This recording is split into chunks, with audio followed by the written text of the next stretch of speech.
¿Cuál es el mensaje de la Biblia? ¿Cómo podríamos sencillamente resumirlo en una palabra o en dos palabras en este caso? Bueno, un plan.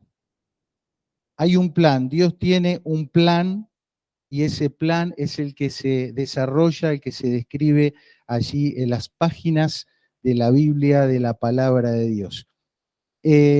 Un plan que tiene un autor, un director y un ejecutor y un juez también, porque en ese plan hay todo un proceso que se desarrolla que lo podríamos, si nos explayáramos, pensar que es como un proceso judicial. Es lento, no siempre va como uno quiere, no siempre uno lo entiende, pero es todo un proceso donde hay un pacto, un único y gran pacto, algo a lo cual Dios se ha comprometido con su propia palabra, que es el pacto del pago y el rescate de su creación, de los cuales los que estamos aquí somos parte. También va a haber un veredicto cuando todo ese proceso judicial termine, pero hay algo que es lo que nos compete en el estudio que estamos haciendo, hay un pueblo.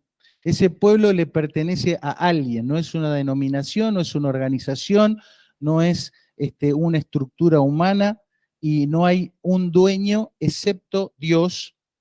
Es un pueblo que es santo para Dios, lo cual describe la conducta de ese pueblo, ¿recuerdan? ¿Sí? Y es un pueblo que tiene una misión, aparte de ser santo y de demostrar que pertenecen al pueblo de Dios con su conducta, y es la única misión de anunciar las virtudes de Dios y su plan.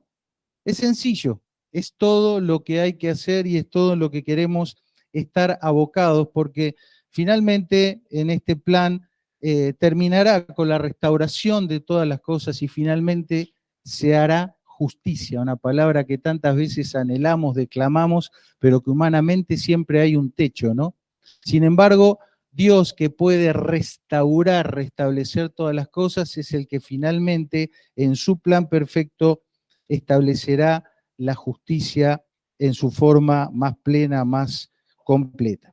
Y estamos allí en ese proceso y por eso es que nos dedicamos, cada vez que venimos los domingos acá, además de vernos, de compartir, de alabar, de sentirnos bien, venimos a estudiar ese libro, estudiar ese plan, a llevarnos un contenido que después en la semana podamos reflexionar y que podamos estar masticando de alguna u otra manera. Ese estudio del plan de Dios como pueblo de Dios nos ha llevado a enfocarnos en las promesas de Dios, es decir, en aquello a lo cual Dios se compromete a hacer con su pueblo, porque sería triste que un Dios grandioso diga, bueno, ustedes van a ser mi pueblo y arréglense como puedan, ¿no? No sería algo digno del Dios que declamamos. Entonces Dios ha diseñado un plan y él mismo se ha comprometido con su palabra a que su pueblo llegue a donde él quiere que llegue. Por eso la palabra de Dios contiene promesas que van dando garantía de efecto o de resultado, que es lo que Dios nos ha dicho. Y por supuesto también hay un deber hacer, ¿no? Un conjunto de procedimientos, el debido proceso, como decimos, que nosotros debemos practicar. En toda esta serie de estudios nos encontramos con palabras, con términos que debemos explicarlos para entender, y como hemos dicho ya en las introducciones previas, hay cosas que debemos desaprender para reaprender, de tal manera de que nosotros podamos estar conectados automáticamente con conceptos que por ahí no son los que tenemos ahora. Observen cómo funciona nuestra mente habitualmente. Cada una de estas imágenes a ustedes los conecta con algo, ¿sí? Si yo te digo mi estado, vos ya sabés a qué me refiero, ¿no? Te vi en tu estado.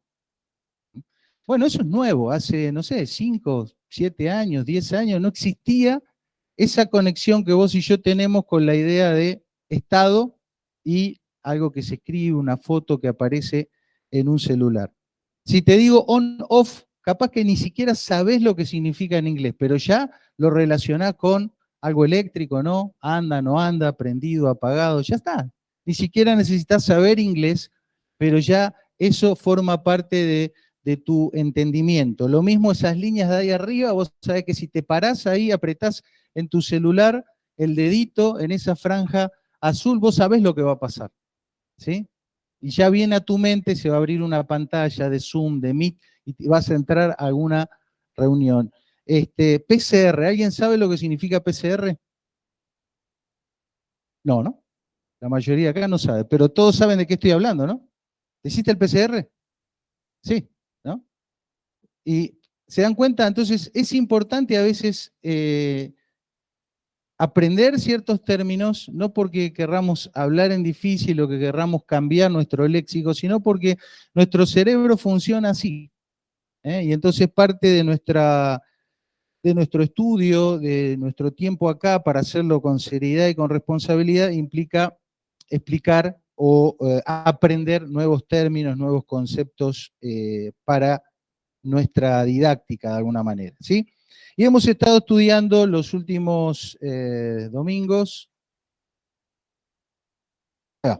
sobre el Shabbat, que ya hemos dicho que se vincula con el séptimo día de la semana, y le vamos a dedicar este domingo y el domingo que viene, no porque sea algo más relevante que otros, el tema en sí propiamente dicho, del cual hoy vamos a hablar poco y nada, vamos enriqueciendo con otros conceptos, ¿sí?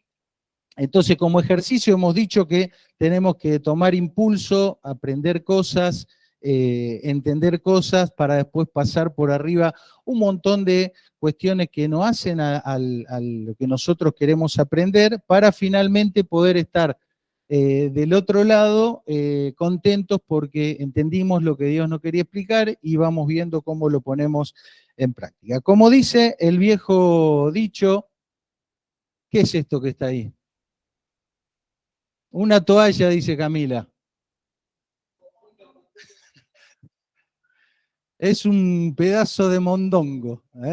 Y por eso el dicho, no confunda mondongo con toallón, ¿viste? Porque es complicado secarte con un pedazo de mondongo. Entonces, ¿viste? hay que explicar ciertas cosas para no confundir, porque es fácil, no, es una toalla, pasámela. No, no, pará. ¿eh? Entonces, vamos a explicar algunas cosas simplemente para ir eliminando confusiones que en una mirada rápida, viste, podés tener. Entonces, queremos ser prolijos para decir qué estamos enseñando y con qué nos queremos identificar y con qué no. ¿Está? Y con qué no sería parte de nuestro entendimiento de vida y práctica como pueblo de Dios, ¿sí? Una tiene que ver con esta comunidad religiosa muy extendida, ¿sí? Que tiene como uno de sus tres pilares fundamentales a la hora de hablar de lo que ellos quieren hablar, es el énfasis sobre la enseñanza de la observancia del sábado. Nosotros vamos a estar a millones de kilómetros de esto, ¿sí? Entonces ya por si alguno dice, va a hablar del sábado, no estamos siendo adventistas, no, no confundamos una cosa con otra. El otro grupo que observa y defiende, practica el sábado, es todo lo que tenga que ver con la comunidad judía, ¿no? Entonces alguno podrá decir, bueno, Román está hablando del sábado, se está haciendo judío, o nos estamos judaizando. De ahí también vamos a estar a 700 millones de años de luz de distancia. Y aprovecho acá a hacer un paréntesis a destacar que hay varios aspectos en relación a la comunidad judía o a la comunidad de Israel que nosotros tenemos que tener en claro, ¿sí? Hay un movimiento que tiene que ver con la reconstrucción de Israel como nación, que implica el regreso de gente que se sabe israelita o judía de sangre, de volver a la tierra y de reconstituir allí su lugar, su espacio. Esto comenzó después de la Segunda Guerra Mundial, se conoce como el sionismo, y eso no es bíblicamente el pueblo de Dios. ¿Sí? Ese es un país como puede ser Guatemala, Argentina, cualquier país de los ciento y pico de países que hay en este mundo, ¿sí? Que tiene una base, que tiene un trasfondo cultural y religioso que tiene algo que ver con la Biblia, sí. pero no es sinónimo. Entonces, cuando vos veas la bandera con la estrella ahí, no pienses que eso es el pueblo de Dios, es una nación, una organización política determinada con su historia, con su tradición, como nosotros tenemos la tradición, no sé, del Martín Fierro, ¿sí? Pero es algo totalmente diferente.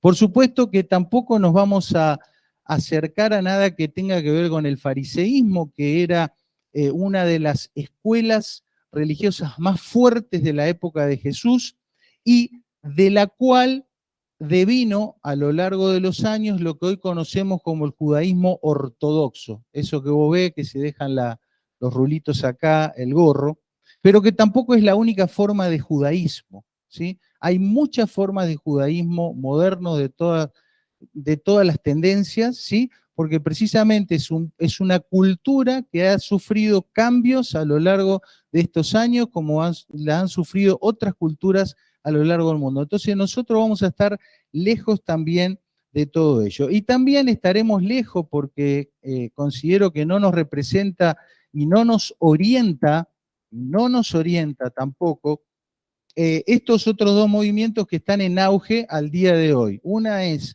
las raíces hebreas, que si ustedes buscan van a encontrar millones de gente hablando de esto, y el judaísmo mesiánico, ¿sí?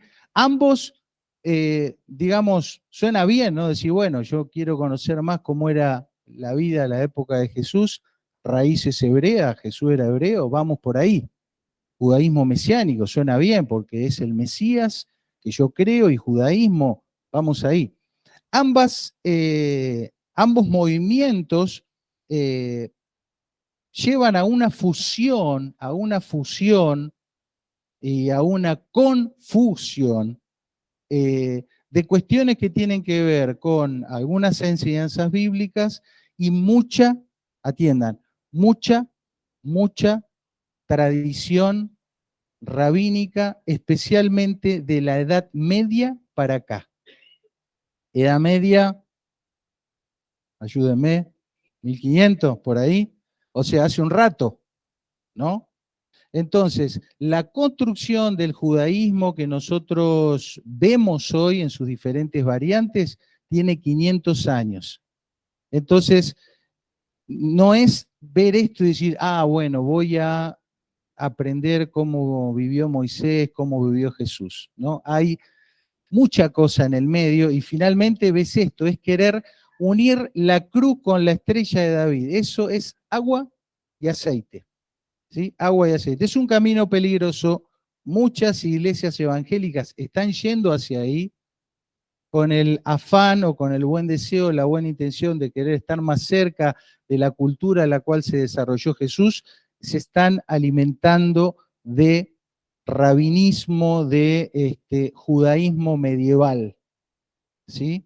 Entonces, no vamos a ir tampoco por ahí. Si curiosean en internet, por eso les recomiendo no lo hagan. Si hay algo que les llama la atención, con todo gusto estoy para ayudarlos, orientarlos. Llevo varios años ya eh, estudiando eso y recién empezamos con esto. O sea, hay un camino que uno debe recorrer antes de compartir esto en la plataforma de una congregación. Entonces, muchísimo cuidado porque esto está lleno de incompatibilidades, ¿sí? Absolutas. Entonces, uno respeta, todo bien, pero corresponde dar esta recomendación, ¿sí? Cuidado, mejor no, y si tienen inquietudes, mejor lo vamos hablando. Lo que tampoco vamos a hacer es perder más tiempo o invertir tiempo en estar destruyendo o apuntándole a otros grupos, otras comunidades, otra gente que quiere vivir su fe de determinada manera. No es nuestro interés. Tenemos demasiado material de Dios, de la palabra de Dios para entretenernos. No tenemos por qué perder tiempo de eso. Otras cuestiones importantes en este camino que estamos recorriendo es poder definir cosas, ¿sí? Y ya saben cómo es. Vos podés tener un diccionario escolar que entra en la mochila, que tiene 300 palabras, y por ahí con eso le alcanza a cualquier niño y a veces a cualquier adulto también para hablar, ¿sí? Y ya está. Pero cuando uno quiere hacer algo un poquito mejor, y de mayor calidad, tenés que empezar a buscar, no sé, un diccionario enciclopédico, ¿no es cierto? Entonces, estamos intentando eso.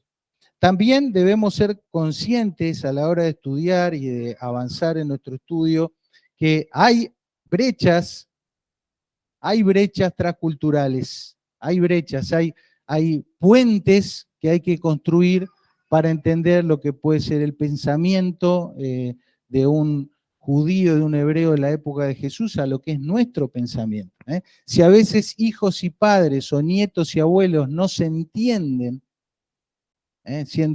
hablando la misma lengua y aún viviendo en el mismo lugar, imagínate hacer un salto de este tipo. Entonces, esto es lo que estamos intentando soslayar y por supuesto la complejidad que es la construcción de algo que vamos conversando, ¿sí? Entonces yo tengo algo que pienso y que lo digo y vos estás pensando algo y me lo decís y de eso hay que construir una síntesis, no es sencillo, ¿sí? Eso puede generar dificultades, pero está bien, es normal. Entonces, parte del estudio bíblico es simplificar esto y en todo lo que sea necesario, recuerden, tenemos la oportunidad de conversar, estamos a esa conversación de distancia. Tampoco debemos minimizar los filtros para interpretar, ¿sí? Cada uno ve el mundo como puede,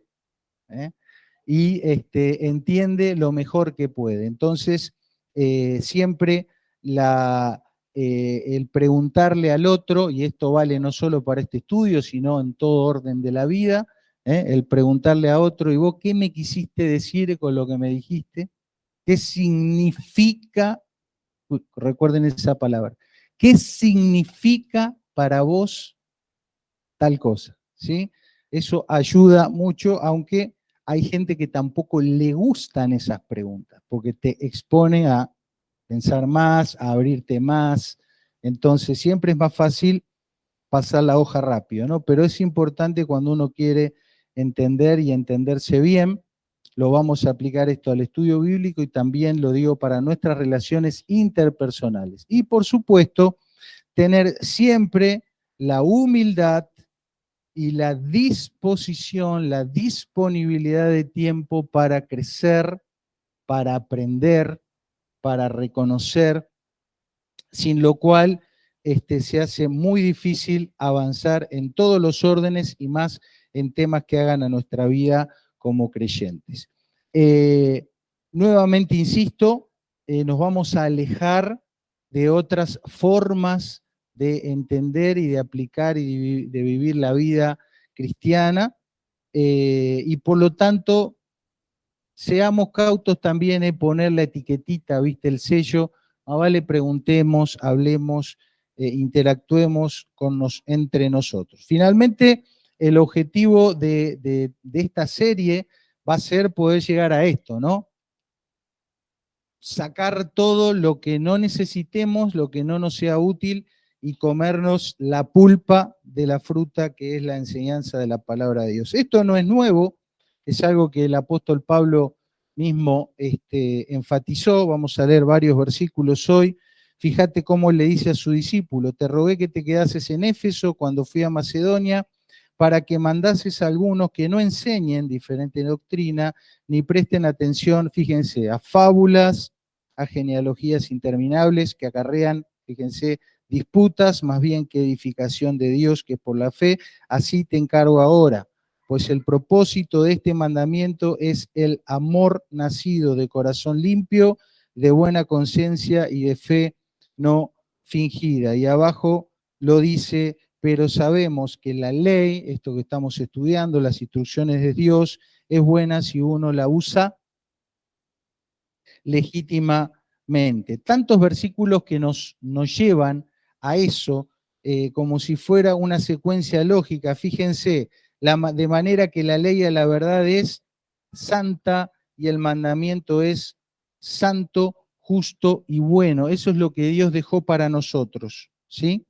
Pablo lo dice: toda la escritura es inspirada por Dios y útil para enseñar, etcétera. Y después dice: a fin de que el hombre de Dios sea perfecto, maduro, entero, cabal, enteramente preparado para toda buena obra. No nos puede ir mal si nos abocamos y nos enfocamos a estudiar esta escritura que Dios nos ha dejado.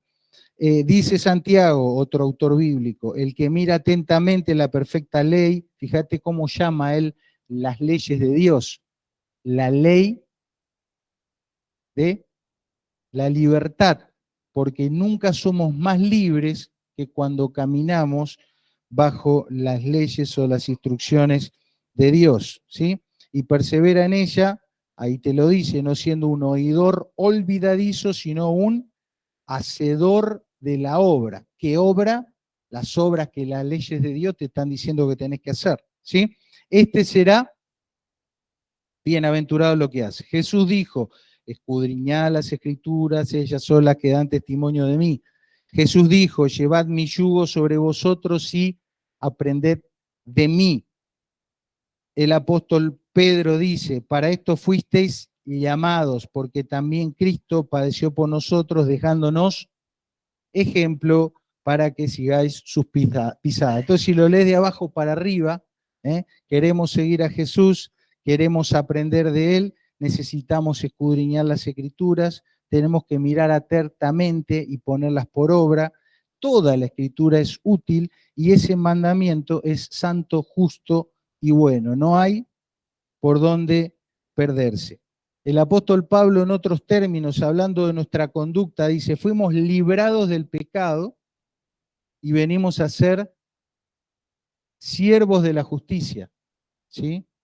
Es un gran tema hablar de la libertad y la esclavitud y la servidumbre, pero te anticipo, si vos querés ser libre de todo, finalmente vas a ser esclavo de algo o de alguien. Nuestra mejor condición como seres humanos en general es tener el privilegio de constituirnos en siervos de Dios. Esa es la realización plena de un ser humano. Y bajo ese estado, entre comillas, de servicio, de servidumbre de Dios, vas a poder desarrollarte y ser de bendición a todos cuantos te rodean. Ya vimos este versículo, guardados de ponerlos por obra. Esta es vuestra sabiduría y vuestra inteligencia ante los ojos de los pueblos, los cuales oirán todos estos estatutos y dirán, pueblo sabio y entendido es este, nación grande es esta. ¿Qué nación grande hay que tenga estatutos y justos juicios como es toda esta ley que yo pongo delante de vosotros? ¿Te das cuenta? Cuando se quiere tomar una conducta, una decisión en el campo de la medicina, ves lo que dicen las grandes academias, los grandes centros de investigación, me imagino que en el campo de las leyes será igual, y vas buscando la referencia, a ver quiénes son los buenos en tal cosa para ver cómo lo hacen ellos. Es lógico. Bueno, ¿dónde estaría la vertiente mayor para poder ir a mirar ahí y saber cuál es la forma más sabia y más justa para vivir? Las leyes y los estatutos que Dios dejó. Bueno, digamos que está la teoría, ¿no? Pero de la teoría a la práctica puede haber un paso, ¿no? ¿Cómo hacemos para que estos estatutos, estas enseñanzas puras que queremos encontrar de la palabra de Dios, se transformen en hechos concretos en nuestra vida y no estemos más chingándole al blanco, sino dándole al centro? Bueno, Dios ya previó eso, y hay una metáfora muy linda del Salmo de David que dice, bendito sea el Señor mi roca, quien adiestra mis manos para la batalla y mis dedos para la guerra, ¿sí? Te das cuenta que David se pasaba todo el día tirando con la onda y demás, pero él sabía que finalmente es Dios quien le adiestraba y quien movía sus dedos para lograr ese cometido. Y es una oración frecuente en la palabra de Dios. Fíjate, guíame, Señor, en tu justicia. Enséñame, oh Señor, tu camino y guíame por la senda de la rectitud. Enséñame a hacer tu voluntad porque tú eres mi Dios. Tu buen espíritu me guíe. Y Jesús lo dijo así, pero cuando venga el Espíritu de verdad, Él os guiará a toda verdad. Por eso, este santo libro que estudiamos no es un conjunto de, gracias, no es un conjunto de instrucciones que pueden estar en un manual de operario de fábrica para hacerlos meramente. Esto va a transformar nuestra vida y para que realmente eso suceda necesitamos que sea Dios quien intervenga y que nos lleve ahí. Entonces hay un tiempo de aprender, de educarnos, que es lo que tratamos de hacer acá, pero después vamos a confiar en que Dios va a hacer el proceso que Él tiene que hacer. Y conforme a tu necesidad, conforme a tu realidad, conforme a tu futuro que también está en sus manos, Él va a trabajar en ti y te va a guiar a toda verdad. Eso ya no me compete a mí ni a ninguno de los que tomamos el púlpito acá y no vamos a interferir en eso. Te damos lo mejor posible, la instrucción, que es nuestra responsabilidad, te acompañamos en el proceso, espero que ustedes me acompañen a mí en mi proceso, porque estamos al mismo nivel, y después confiamos en que Dios nos va a guiar y va a adiestrar nuestras manos para la batalla, ¿sí? En el mejor sentido de los términos. Entonces, ¿en qué vamos a... Me parece que le va a tener que dar voz de ahí, Nerito. Flechita a la derecha, ahí está, gracias, así no perdemos tiempo. ¿En qué vamos a hacer foco? Mira, no tiene sentido que estés haciendo foco en todas las veces que te equivocás y que no cumplís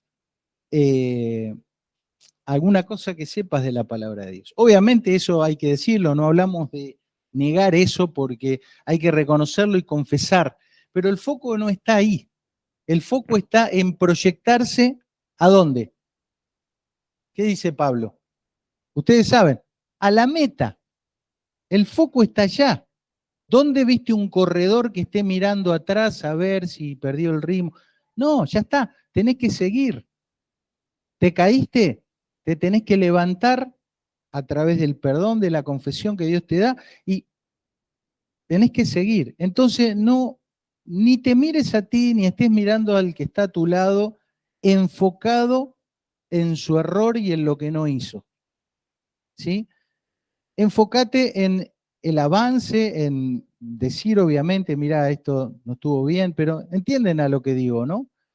Cuando hablamos de foco es que vos mirás algo con nitidez y el resto está así difuminado. No puede ser el foco a ver cuántas veces quebranté las leyes de Dios, porque eso no es bíblico, no nos lleva a ninguna parte más que a experimentar un fracaso continuo, una sensación totalmente enfermiza.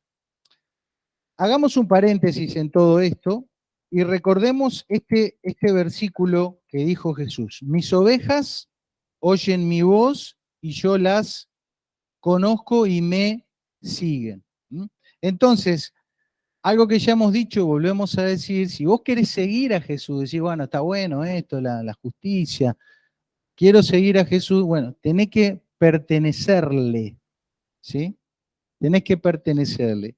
Pertenecer a Jesús no es venir a esta iglesia, no es afiliarte a algún lado, no es hacer determinado conjunto de mandamientos. Pertenecer a Jesús simplemente es reconocerlo como tu Salvador, reconocer tu condición de, vamos a decir, oveja perdida, y dejar que sea Él el que te traiga a su rebaño y te acondicione para que puedas estar allí. Él pagó un precio en la cruz del Calvario para que todos los que estamos aquí, los que nos escuchan por allá,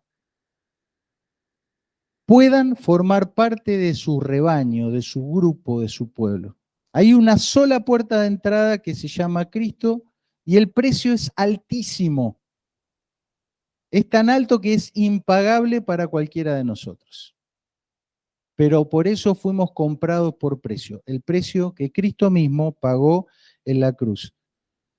El castigo de nuestra paz fue sobre Él, nuestros pecados fueron sobre Él y nosotros tenemos la posibilidad de experimentar ese perdón. Vamos a volver a eso en un ratito. Pero volviendo a lo que veníamos diciendo, Si eres de su rebaño, es decir, eres de su pueblo, entonces estas mis votos, estas instrucciones son para ti, ¿sí? No mires para otro lado, no busques en otro lado, tenés que enfocarte en el aprendizaje de estas porque estas son para ti. Y como dijimos al principio, una de las razones o de los objetivos por los cuales estamos tratando de aplicar cada día lo mejor posible las instrucciones de Dios es para ser diferentes al resto del mundo, pero no diferentes para excluirnos de ellos, sino al contrario, para ser un foco de atracción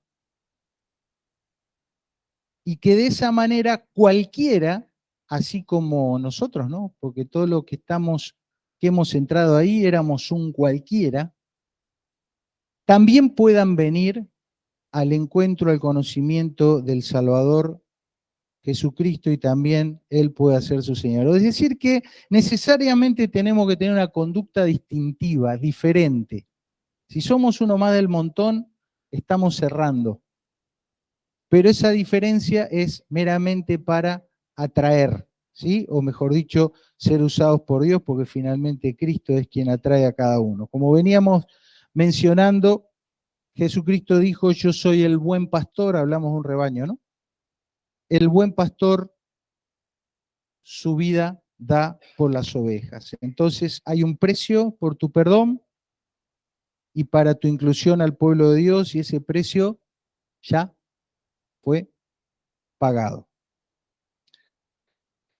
Ese precio, ese pago se aplica a tu vida, se concreta, se efectiviza en ti en particular cuando reconoces y confiesas y recibes a Cristo como tu Salvador y Señor.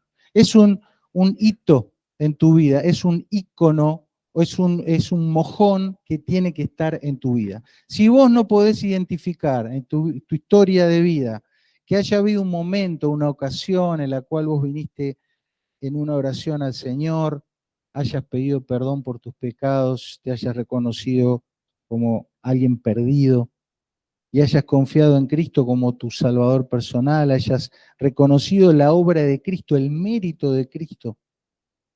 Si nunca hiciste eso, hoy no puede pasar de que experimentes eso, ¿sí? Porque no sirve venir acá una vez, dos veces, tres veces, 100 veces, 20 años, 30 años y pensar que porque caminaste toda la vida al lado o alrededor del corral, ya estás adentro. ¿Sí? Porque el ingreso al corral, al rebaño de Dios, no es por mérito ni por asistencia perfecta, es porque Cristo te dice, mirá, sos una oveja perdida, vení acá, hay un precio y yo lo pagué.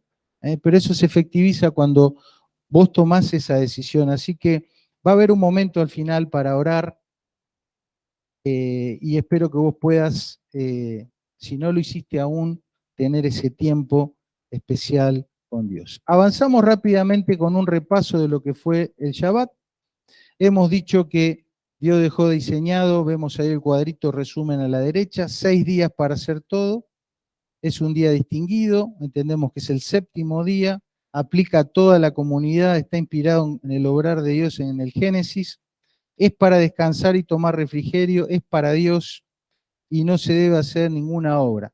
Insistimos en aclarar dos términos, ¿sí? Uno es qué significa Shabbat, que dijimos que es cesar o suspender, y que por lo tanto Shabbat en sí es un medio y no un fin en sí mismo, hay un para qué, y que ese para qué, por favor lo siguiente, es para que reposes, para que descanses, para que tengas refrigerio, para que tengas respiro. Intentamos aprender esta segunda palabra para que como un hipervínculo, un hiperenlace, se nos venga todas estas ideas en la cabeza. Entonces, Shabbat es un instrumento para la menujá, para el reposo, para el descanso, para el refrigerio, para el respiro. Pusimos el ejemplo de lo que pasa en el ámbito escolar con el recreo, ¿sí? Que no es un momento donde no se hace nada, sino que se hacen cosas distintas que son necesarias para tomar un respiro, ¿no? Sobre todo si la profesora estuvo medio densa. Bueno,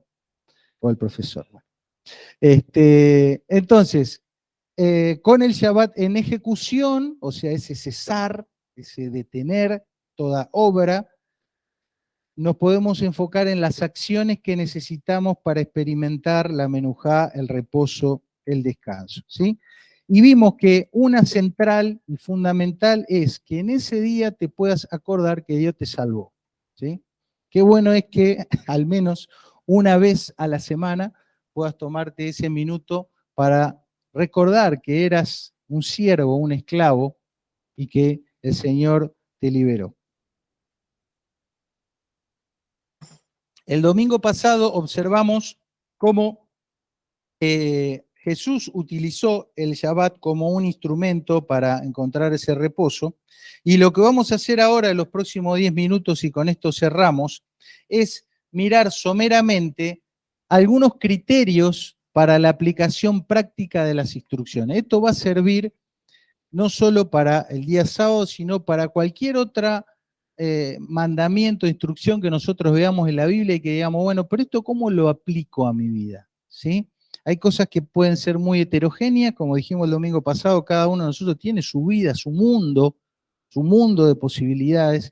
Entonces queremos que en cada uno de los mundos que cada uno tiene se levante en alto la palabra de Dios y las instrucciones. Para eso necesitamos algunos criterios que Jesús aplicó, ¿sí? Entonces, estos criterios son los siguientes. La prudencia, escuchen, la prudencia en el juicio a la hora de decir esto sí, esto no, bien, mal, hablamos de ser más o menos flexibles o estrictos. La priorización de un mandamiento sobre otro, ¿sí? ¿Hay mandamientos que son más importantes o más prioritarios que otros? Sí, los hay, vamos a ver hoy. Dentro de esa priorización, esto, la preservación de la vida, porque fundamentalmente, si no tenemos esto, ¿no? Como tantas veces se ha hablado en el debate sobre el aborto, si no hay vida, no hay ningún otro derecho posible de aplicar, ¿no es cierto? Entonces, la preservación de la vida, 3 puntos cardinales que les invito a que lo tengan en cuenta para toda ocasión a la hora de tomar decisiones, de interactuar con el otro, y es procurar la paz, procurar el deber ser, es decir, como tienen que ser las cosas, y procurar la verdad, ¿sí? Un plus que es ir más allá de lo que está escrito, vamos a explicar eso, y recordar que Dios prevé, presupuesta tener un proceso de juicio, ¿sí? Todo veredicto debe ir acompañado, si se hace bien, de un proceso, ¿sí? Para que ese veredicto sea justo. Entonces, vamos a mencionar solamente esto porque después lo vamos a detallar. Entonces, hemos visto muchos versículos. Este es uno de ellos donde en un día de reposo Jesús entró a una sinagoga y había un hombre con una mano seca. Él le dijo, levántate, ponte en medio. Entonces Jesús le dijo, os preguntaré una cosa, ahí en rojo abajo. ¿Es lícito en el día de reposo hacer el bien o hacer el mal, salvar una vida o quitarla? Y mirándolo a todos alrededor, dijo al hombre, extiende tu mano. Él lo hizo así y su mano fue restaurada. ¿Qué aplicó aquí Jesús? Bueno, aplica una actitud prudente a la hora de emitir un juicio, ¿sí? Se puede ser más estricto o más flexible, y eso es lo que él propone que se analice. Y después prioriza la vida y la restauración de esta persona, ¿eh? Y todo esto sucedió en un día de reposo. Entonces ya vas teniendo una noción de cómo nosotros podríamos, cuando hablemos el domingo que viene, poner en práctica este mandamiento como otros tantos. Si vas a hacer algo que vos entendés que la Biblia lo dice y con eso vas a perjudicar la vida, entonces estás tomando mal la situación, ¿sí? Analizando mal la situación. Otro ejemplo, el principal de la sinagoga, enojado de que Jesús hubiese sanado en el día de reposo, otro caso, le dijo a la gente, 6 días hay que se debe trabajar, en estos pues venid y sed sanado. Para el día de reposo, no, acá no se sana nadie, ¿sí? Oh, bueno. Entonces el Señor le respondió, hipócrita, cada uno de ustedes no desata en el día de reposo su buey o su asno del pesebre y lo lleva a beber. Y esta hija de Abraham, que era una mujer que estaba ahí con un problema, que Satanás había atado 18 años, ¿no se le debía desatar de esta ligadura en el día de reposo? Nuevamente, viendo estos criterios, vemos cómo Jesús prioriza la vida y la aplicación de un mandamiento sobre otro. Si bien el día de reposo se debe cesar toda actividad, prevalece ¿qué cosa? La vida y el bienestar de esta mujer sobre cualquier otra. Entonces, él expone esto y también destaca una verdad. Le dice, muchacho, ¿qué hacen ustedes con el burrito? ¿No? Entonces, exponer la verdad ayuda a tomar decisiones sabias, ¿sí? Entonces vean cómo esto, si bien lo vamos a hablar en este contexto, se puede aplicar a cualquier otro momento o circunstancia de nuestra vida. Otro ejemplo bíblico, vino Jesús a Nazaret, donde había sido criado, y en el día de reposo entró a la sinagoga, conforme era su costumbre, y se levantó a leer. Enrollando el libro, lo dio al ministro, se sentó y los ojos de todos en la sinagoga estaban fijos en él y comenzó a decirles, hoy se ha cumplido esta escritura delante de vosotros. Aquí vemos cómo Jesús, como punto cardinal, destaca la verdad porque va a estar allí exponiendo la Biblia, las escrituras como fuente de verdad. Vemos que asiste a la sinagoga para estudiar la Biblia porque eso era lo que se debía hacer en esa época y en el día de hoy, y después lleva a juicio esta situación y los expone a ellos a que deliberen y vean a la luz de la Escritura qué era lo correcto o qué era lo que estaba sucediendo. Avanzamos. Este material después se los voy a dejar para los que lo quieran mirar porque estamos yendo un poco rápido. Había allí un hombre que tenía 8 años, estaba enfermo, cuando Jesús lo vio acostado y supo que llevaba allí mucho tiempo, le dijo, ¿quieres ser sano? Jesús le dijo, bueno, el hombre le dijo que sí, entonces Jesús le dijo, levántate, toma tu lecho y anda. ¿Sí? Y al instante aquel hombre fue sanado, tomó su lecho y anduvo, y era el día de reposo aquel día. Esto también recibió grandes críticas en ese momento, pero observen cuál es el criterio que prevalece aquí. ¿Qué es lo que priorizó Jesús acá?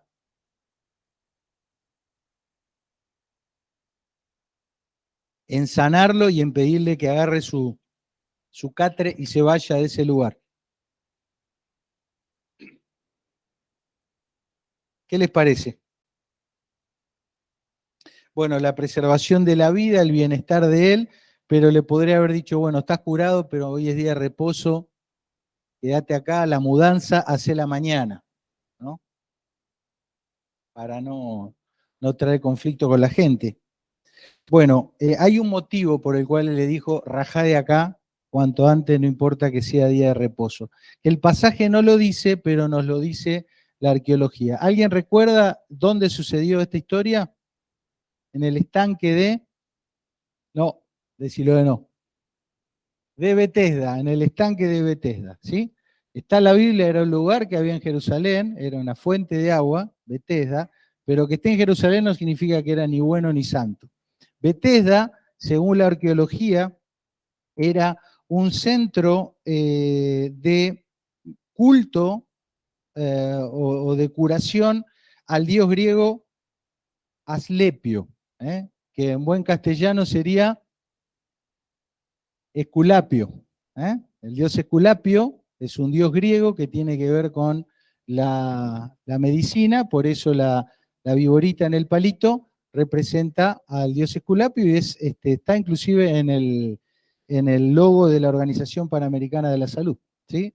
Entonces, ese lugar donde estaba ese hombre anhelando sanidad era un lugar pagano. ¿Sí? Estaba en Jerusalén, pero era un lugar pagano, era un lugar de idolatría. Y este hombre desahuciado, como pasa en el día de hoy, buscando sanación, cualquier colectivo lo dejaba bien y estaba allí esperando que alguna fuerza, aunque no sea muy santa, pero alguna fuerza lo sane. 30 años estuvo ahí y no consiguió nada. Jesús lo fue a buscar, te das cuenta dónde se metió el Señor, ¿no? Se fue a buscar, lo sanó y le dijo, macho, no tendrás dioses ajenos delante de mí. Rajá de acá. No, pero es sábado, rajá. Hay una prioridad en el mandamiento que es salir de toda idolatría en este caso, bueno, hacer la mudanza si eso era necesario. ¿Comprenden cuál es un poco la lógica, ¿no? La mecánica de analizar no solo lo que tenga que ver con el sábado, no solo lo que tenga que ver con las acciones de Jesús, sino tiene que ver con cómo nos manejamos en la vida diaria, ¿sí? ¿Cuál va a ser nuestra prudencia a la hora de establecer juicios? Si vamos a ser más flexibles o más estrictos, ahora lo vamos a ver a eso. ¿Qué debemos priorizar? ¿Cuáles son los no negociables que debemos tener, por supuesto, acorde al estándar de Dios? Y los otros elementos que venimos viendo. Avanzamos un poquito más. Fíjate cómo dice acá, Jesús, amor y paz, ¿no? Jesús, amor y paz. Gracias. Fíjate lo que dice él. Cualquiera que haga tropezar a alguno de estos pequeñitos que creen en mí, mejor le fuera que se colgase una piedra de molino de asno y que se hundiese en lo profundo del mar. ¿Sí? Jesús, amor y paz, es cierto, pero en estas cuestiones, durísimo, ¿no? Durísimo como el Señor pone este estándar a la hora de emitir juicio. Querido, no va a hacer tropezar a alguno de los míos. Más vale andar, tírate al río. Te va a ir mejor que hacer tropezar a alguno de los míos. Entonces, súper, súper estricto a la hora de aplicar el juicio. Otro pasaje muy conocido, por tanto, si tu mano o tu pie te es ocasión de caer, córtalo y échalo de ti. ¿Sí? Bueno, no, te cuesta un poco, no importa. No, ¿sí? Alto, alto, alta la vara, el gol estándar del Señor, inflexible en estos casos cuando se trata de coquetear con el pecado, ¿sí? No, ahí él no da changüí, como decimos, ¿no es cierto? Muy bien. Otro caso, rapidito, se las resumo. Había que pagar un impuesto, a él no le correspondía pagar un impuesto. Entonces, la siguiente, delibera con Pedro y finalmente le dice así a Pedro, mira Pedro, sin embargo, para no ofender a esta gente, ve al mar, echa el anzuelo, el primer pez que saques, tómalo y al abrir la boca hallarás un estatero, que es una moneda, eso valía por el impuesto de los dos, tómalo y dáselo por ti y por mí. ¿Sí? Legalmente no le correspondía, teológicamente tampoco, pero acá vemos al Señor procurando qué cosa? La paz. ¿Sí? La paz. ¿Cuánto te cuesta de tu parte procurar la paz? Si podés, en cuanto de vos dependa, hacelo, ya está. ¿Eh? O sea, el Señor también podría haber argumentado, no sé. Pero así como en el otro fue taxativo y dijo, ojo, cortate la mano. En esto dice, andá, pues, buscá el pescadito, dale la moneda y procuremos la paz. ¿Sí? Ya van dimensionando cómo se arma todo esto, ¿no es cierto? Otro más, fíjate, ponte de acuerdo con tu adversario, ¿cuándo? Pronto, ¿sí? Ponte de acuerdo con tu adversario pronto. Un principio cardinal para el pueblo de Dios, procurar la paz, al menos en cuanto dependa de ti, ¿no es cierto? No podemos a veces tomar decisiones por el otro, pero en cuanto dependa de ti, procura la paz. Son todas palabras de Jesús, ¿sí? Eh, uno más, lo pasa a la siguiente, porque va a ser otro estudio, va explicando de cómo resolver un conflicto con otra persona, ¿sí? Entonces te va diciendo, bueno, lo primero que tenés que hacer, andar vos con esa persona, habla solo. Si no funciona, toma un contigo, uno o dos, para que en boca de dos o tres testigos conte toda palabra. Si no funciona, decilo a la congregación, que es el espacio donde hay el mismo gol estándar, ¿sí? Y si no funciona, ese no es, es de otro barrio, ¿sí? Entonces, tampoco le rompas la cabeza porque no va a entender, no es de este redil, tiene otros estándares de vida, por más de que diga que es, evidentemente no es. Entonces, acá ves lo que es el proceso de juicio. ¿sí? A veces queremos resolver todo nosotros solos en nuestra interioridad y ni siquiera le comunicamos al otro con el que tenemos el drama, ¿no? La típica Cecilia Román, ¿qué te pasa? ¿Qué le digo yo? ¿Qué le digo? Nada. ¿Querés hablar? ¿Qué le digo? No, no, te pasa algo, me dice, porque sabes. ¿Y qué le digo yo? Ya se me va a pasar. Entonces, lo tenés que hablar con el otro. Claro, a veces no hay forma, ¿no? Entonces, tenés que buscar ayuda, ¿sí? Desde Génesis a Apocalipsis en la Biblia se estipula que haya personas que te asistan en esa tarea, ¿sí? Porque van a tener, ya sabes, una mirada objetiva, etcétera. Entonces, esto después lo vamos a desarrollar en algún otro domingo, pero vean, está dentro de los criterios que Jesús usó. Y el último, bueno, este similar, seguimos uno más, pero, no, este lo quiero ver, volvemos antes, por favor, ¿sí? Fíjate, ¿cómo le vas a decir a tu hermano, saca la paja de tu ojo y aquí la viga en tu ojo?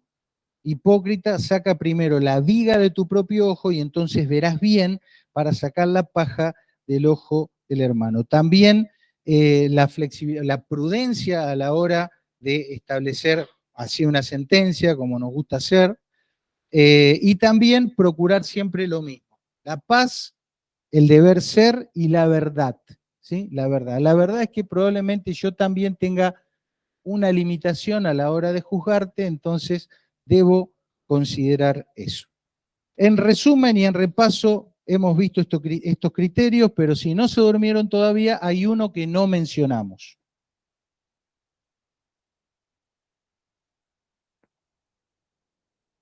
¿Cuál no mencionamos? El plus, otra palabra que no es hebreo, ¿no? No es castellano, pero ya todos sabemos lo que significa. ¿Ven cómo funciona esto? ¿Sí? Entonces, el plus. Al que quiera, la siguiente, por favor. Al que quiera ponerte en pleito y quitarte la túnica, déjale también la capa. Y a cualquiera que te obligue a llevar la carga por una milla, ve con el 2. Al que te pida, dale. Al que quiera tomar de ti prestado, no se lo rehuses. ¿Sí? La siguiente. Y la otra, por favor. Pero yo os digo, amad a vuestros enemigos, bendecid a los que os maldicen, haced el bien a los que os aborrecen y orad por todos los que os ultrajan y persiguen. ¿Sí? Las instrucciones de Dios son meramente el piso, ¿sí? Para que de ahí en más nosotros no estemos meramente intentando cumplir una lista, sino que de allí en más busquemos la manera, la ocasión, la oportunidad para hacer más de lo que está escrito tal como Él lo dejó dicho aquí. ¿Y por qué dijo esto? Porque es el carácter de Dios, observa, dice, porque de esta manera vas a ser hijos, o sea, vas a mostrar de quién sos hijo, ¿no? ¿Se acuerdan que hablamos de hijo como aquel que muestra al Padre, ¿no? Que está en los cielos, que hace salir su sol sobre buenos y malos y que hace llover sobre justos e injustos. ¿Sí? Entonces el carácter amoroso de Dios va más allá incluso de lo que Él debería. Porque si simplemente amas a los que os aman, ¿qué recompensa tenés? ¿Sí? Aún los incrédulos hacen eso. Queridos, estamos, creemos, creemos que Dios puede darnos esa plenitud que cualquiera de los que está aquí anhela y desea. En palabras de Jesús, he venido para que tengan vida en abundancia. En palabra de uno de sus apóstoles, el amor de Dios ha sido derramado en vuestros corazones. En palabras de Dios mismo, prometiéndole allí el fondo de la historia a Abraham, te bendeciré para que también seas de bendición. En palabras del rey David, mi copa está rebosando. Seguiremos estudiando y aprendiendo y tratando de sacar la cáscara para quedarnos con la pulpa, pero quiero terminar con la última diapositiva, por favor, Roberto, y que puedas mirarte y definirte y ver si efectivamente tu copa está rebosando, si estás experimentando esa plenitud de vivir como un hijo, como una hija de Dios, si los mandamientos de Dios, las instrucciones de Dios te resultan una carga o en tu corazón está el cuestionamiento previo, hay algo que no has entendido. Tal vez te estás comiendo la cáscara del ananá y no estás disfrutando la pulpa. O tal vez sea que simplemente aún no eres parte del rebaño. Entonces mirás de afuera y te parece algo extraño. Como sea, quisiera que terminemos orando en esta noche para que puedas tener ese momento con Dios del cual hablamos. Vos sabrás qué oración tenés que hacer, debes hacer, que puedas, si necesitas, pedirle a Jesús que te perdone, si necesitas reconocerlo como tu Salvador, este es tu momento.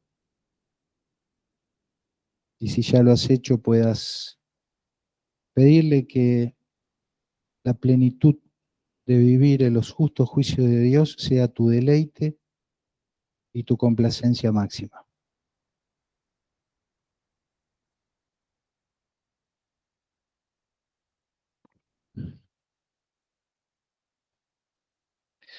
Gracias Dios por esta noche.